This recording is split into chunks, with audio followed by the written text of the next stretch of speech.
tra thêm về những cái thành tích của cái gì các ông đã gọi để lại cho sau.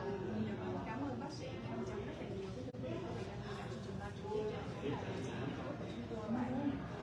sẽ hỏi những trang này trên các trang fanpage của quý vị để chúng ta quý vị sự đồng quyên đối với lại thành phố Houston và quý vị có thể đến trong ngày mai và ngày hôm nay của quý vị với chương trình của ban tổ chức và ngày mai thì chúng ta sẽ đón những quý vị đại diện trong hội chánh ở Hoa Kỳ ngay tại địa phương gồm có ông Green ủy viên của S và tổ chức Thomas.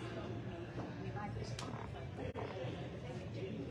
là cảm ơn quý vị rất là nhiều đã cùng theo dõi chương trình ngày hôm nay. Ban tổ chức đã kỳ công để chuẩn bị một cái chương trình triển lãm như thế này cùng với lại tất cả các anh chị em đặc biệt cả nghệ sĩ bên ngoài dự thảo đã bận rộn, hay dù biết thì rất là bận rộn nhưng mà vẫn cố gắng để làm được cái chương trình này đến ngày mai sau.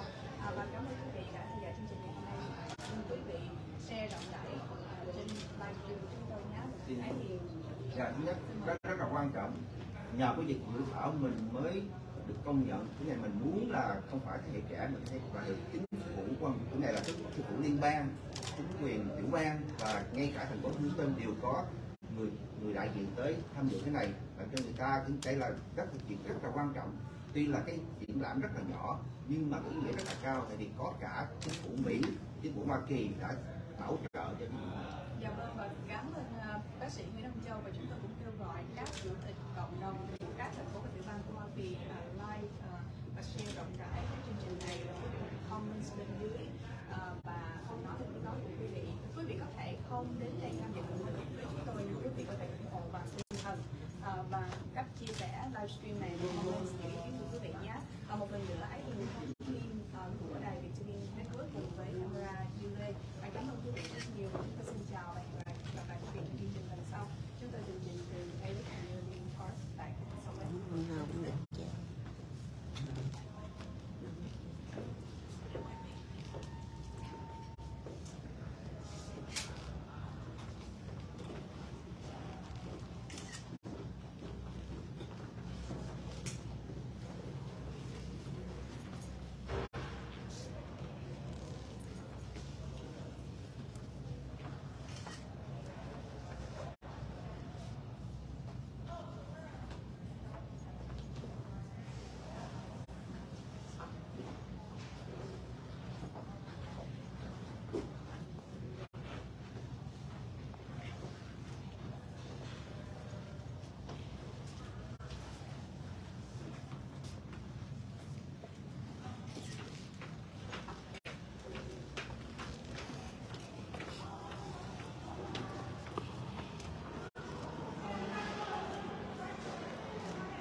Này nó là miễn ít thôi, miễn cả cũng bắt không vô nó khó vô thẳng nó vô không đây rồi xíu vô đi nè ăn nè mà cái chặng này bớt á thì nó chỗ phá thì đó bác sĩ phải làm gì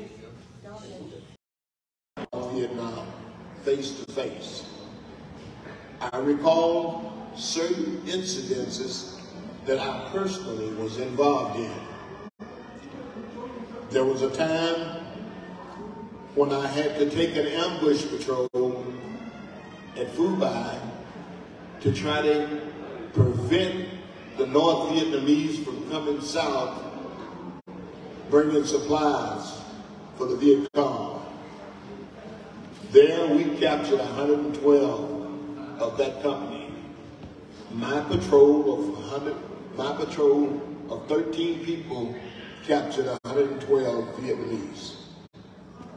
Now, as far as the Vietnamese soldier, the South Vietnamese soldiers are concerned, we were fighting shoulder to shoulder. And In 1975, when the announcement came that South Vietnam had fallen, I cried, along with many of the veterans who had served in Vietnam, because we realized that here again, the North Vietnamese had tricked us, gone to the peace table, signed a peace agreement so that the American ground forces would go home, because they knew that there was no way the American public was going to allow us to come back after they attacked. And that's exactly what happened. It happened once in history, and it happened again. The other thing I remember about that particular tour was leading a convoy from Cu Chi out to the training area and back. I was a lieutenant. Why would I be picked to lead a convoy? It's because I was also a veteran of 8 years of service, where I had made the rank of staff sergeant before going to Vietnam.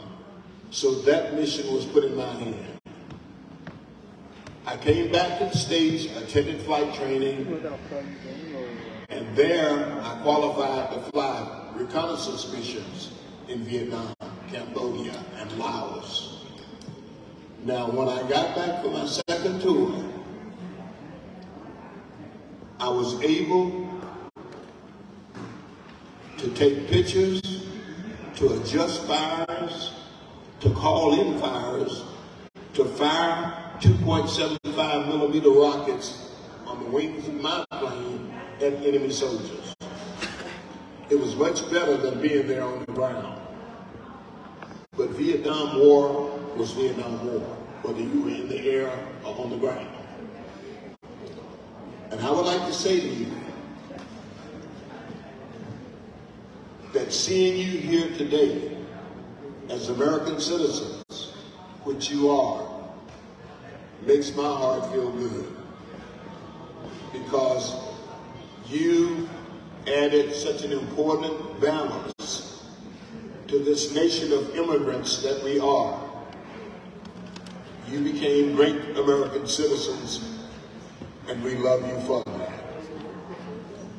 My children and my wife called on me to come home, or I would have stayed longer after my second tour ended. But I had to come home because I had kids and I had a family. After getting home, I decided to serve in the Texas Guard under Governor George W. Bush. I was on his staff, stationed in Austin at Camp Mabry.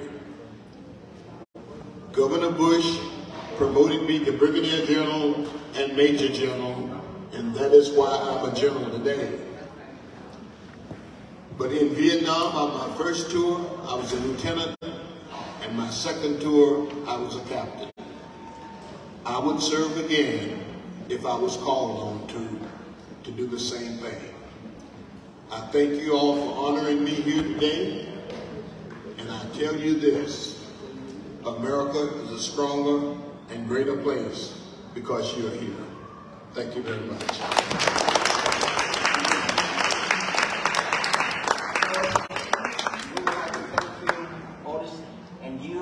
All the fellow soldiers for your service.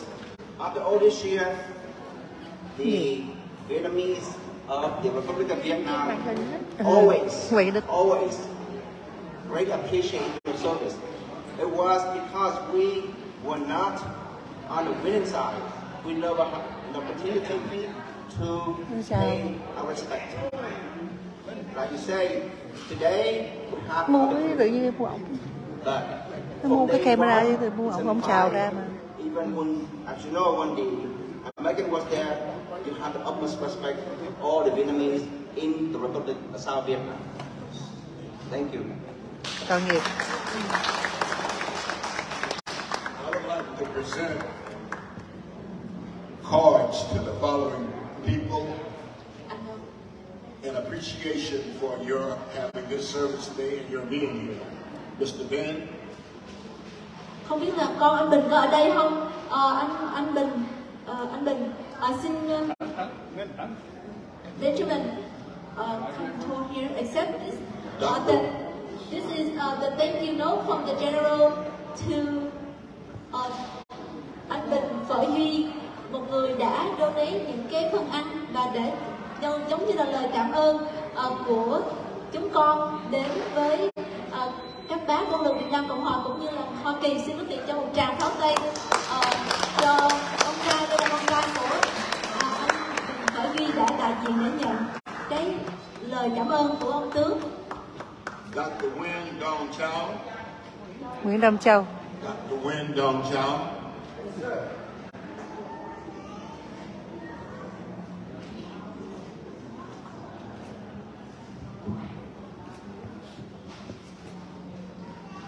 Mr. Kevin No, Vietnam TV Network. TV Network.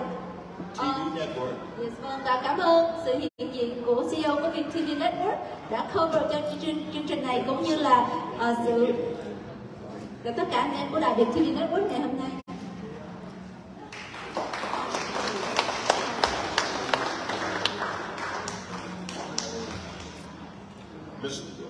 Mr. Hung Nguyen. Hung Nguyen.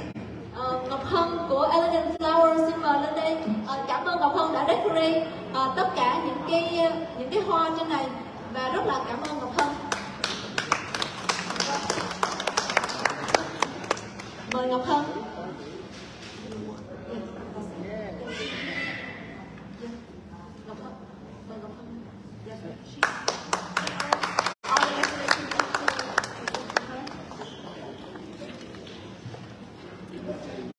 Vâng, và chúng tôi đã có thấy sự hiện diện của Congressman Al Green đã đến và xin cho quý vị có một tràng pháo tay của Congressman Al Green. Và sau đây thì chúng tôi xin mời các em lên đọc những cái tên của các bác. Ngày hôm qua đến đây các bác đã viết vào để vinh danh các bác quân lực Việt Nam Cộng Hòa. Xin mời các em xếp hàng lại và mời các em đọc từng tên của các bác để chúng con nói lên lòng tri ân và biết ơn các bác. Và xin mời chị Diễm Thi để mà giúp cho các em. Và thank you so much and have a seat. Thank you.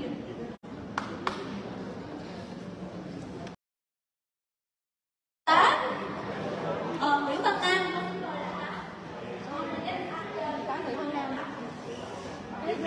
Ok. Dẫn vô đi. Dẫn vô đúng chỗ đi. And Mr. Robert, chị mua qua bên kia đi. Mr. Director of Care, please give the applause for Mr.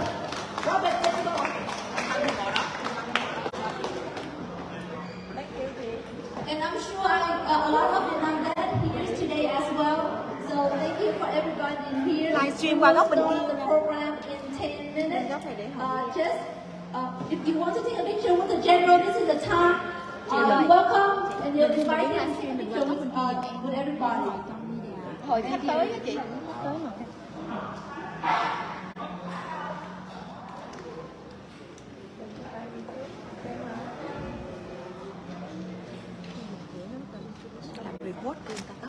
Thì đó, để nó đang đợi 11:30 mới vô được, đang nửa chương trình sao vô. Đang đâu. Mình hẹn rồi 11:30.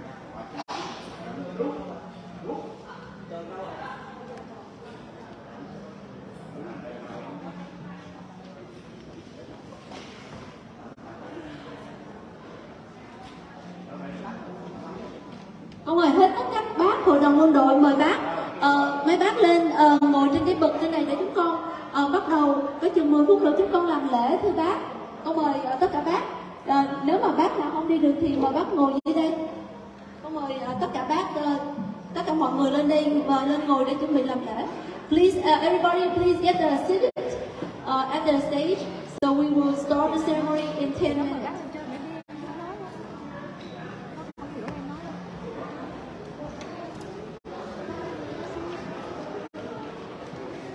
Cái ghế có tên không? Lại nói đi. Lại nói đi. Lại nói bác cái ghế này là có tên. Ừ.